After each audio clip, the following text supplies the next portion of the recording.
ActiveWords now includes the ability to define and use customized triggers.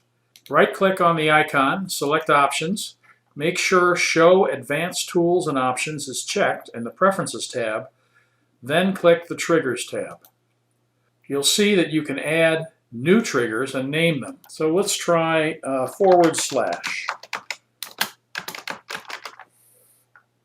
The trigger will be a /, and we will apply and save it. Now let's say that we want to set up a personal convention where all of our URL ActiveWords are triggered with a / rather than a double space or a single delimiter. I've selected my CNN ActiveWord that opens CNN.com, and I'm going to change the trigger now. Instead of double space, I'm going to use /. We're going to save it. And now I'll trigger CNN with a /. CNN /. We intend custom triggers only for advanced users who are willing to take the time to invest in customizing their ActiveWords usage in a very granular way.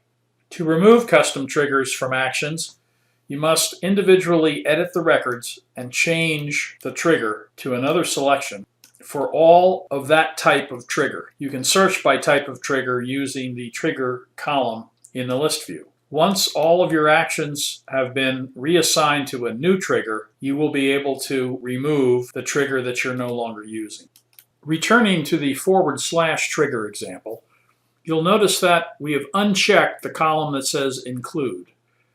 This means that the trigger will not be included in the result of a substitution action triggered using that custom trigger. So let's go ahead and add an action, and let's change the default double space trigger and use the /.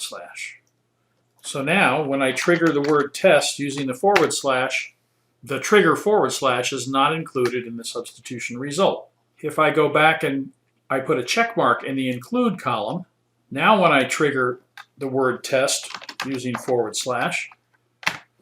that / will be included in the substitution result. A final comment is that you can define multiple individual delimiters or characters as triggers as part of a custom trigger. So we will have a trigger that is space or comma. And we enter a space and then follow it with a comma. Now we return to the test example. We'll edit it. And instead of /, we'll use space or comma.